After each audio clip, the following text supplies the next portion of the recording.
Badger fans, are we a little too confident heading into this Rutgers game? Let's talk about it. Community show, get your comments. Let's go.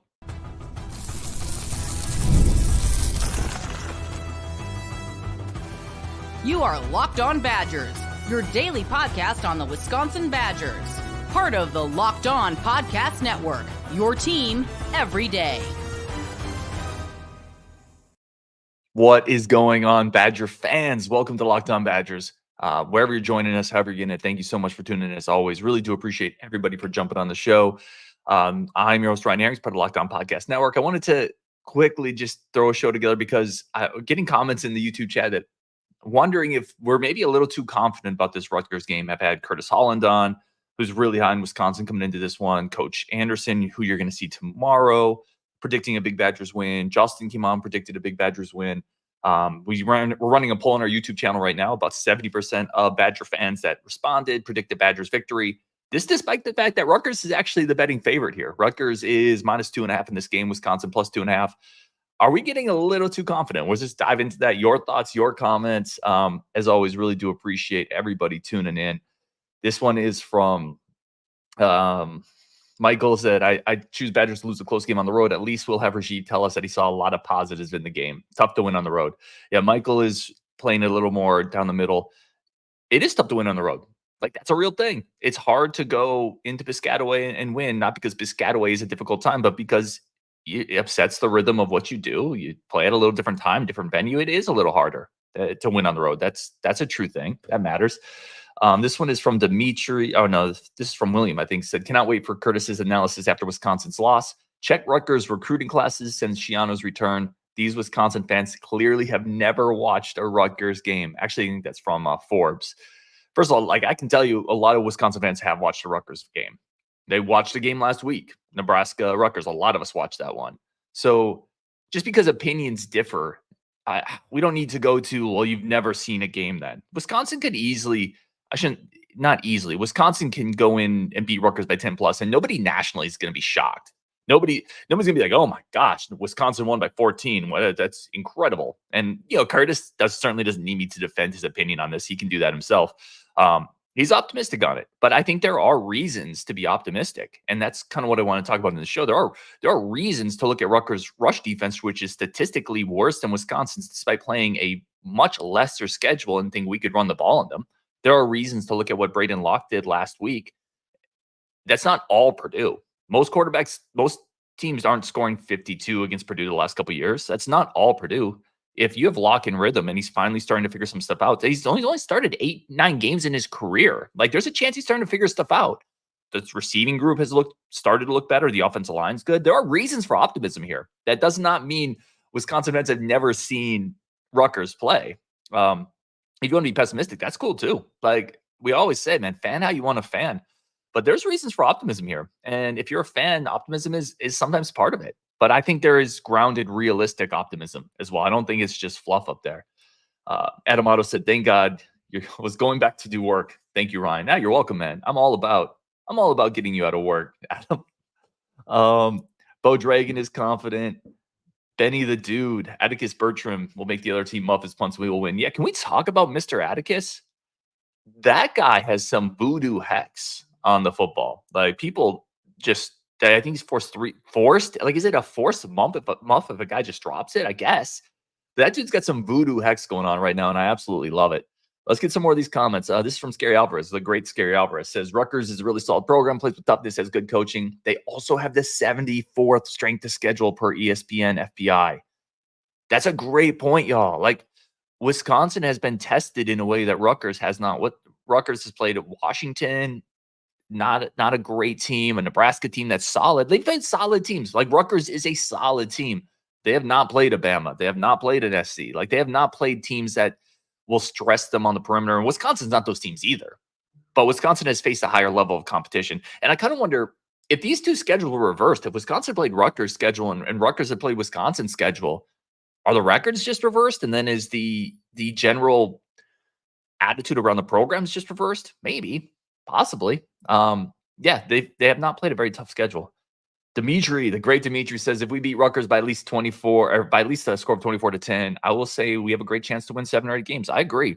I've talked about this again and again. This game is such a pivotal game in the middle of the season. And you don't have to win by 14, but if you can go to Rutgers and beat them, now you're building some momentum, especially if you can get back-to-back Braden Locke successful games, back-to-back, where it looks like he's finding that comfort zone in the offense. The receivers are stepping up. If you can get a couple that strong together, the running game is still the strength of this team, but that's only going to make the running game better. If you have to force a defense to back off a little bit, if you can do some of what we saw against Purdue and even some of what we saw against first half USC, that running game is going to get even better. And then this team legit could be pretty good. They really could. I think the defense is tightening up. I think Tressel is doing a better job there of tightening up the rotations in the linebacker room. I think the defense line has been better.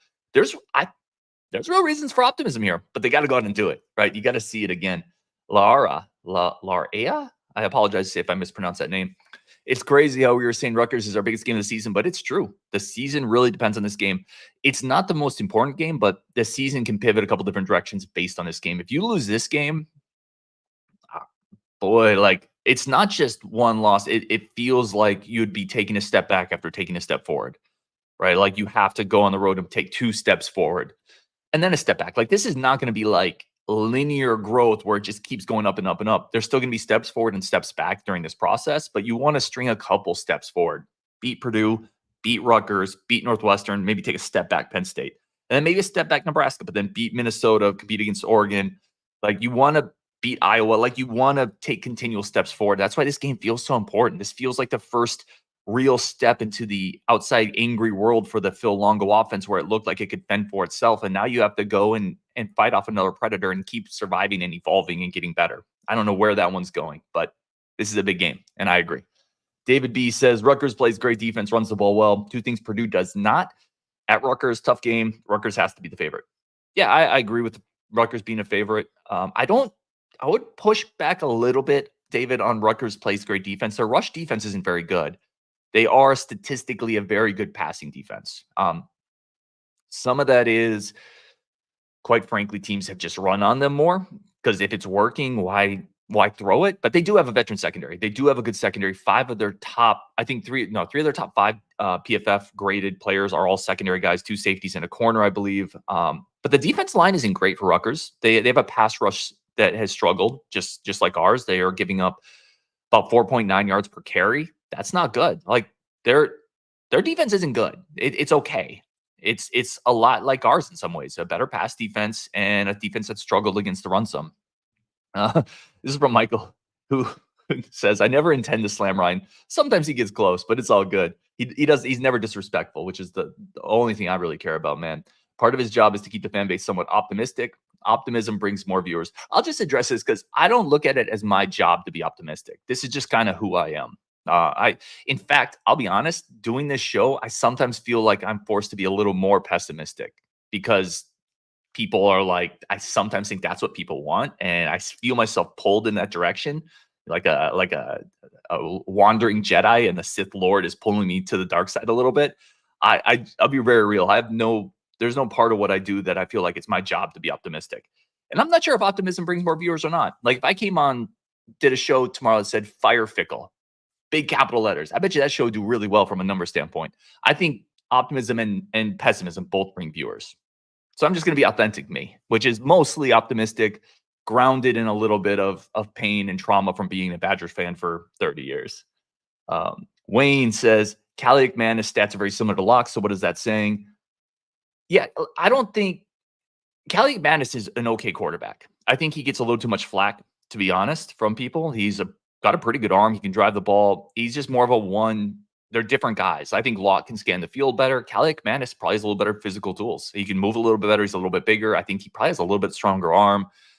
He's just a one read guy, though. Like if you watch him on film, it's snap, look where I'm throwing. And those looks are usually like a slant, an out, some in-breaking thing. Like he's looking for that first guy and he doesn't come off to him often. If that first guy's there, he'll drill him. Like he can make nice throws when he knows where he's going with the ball.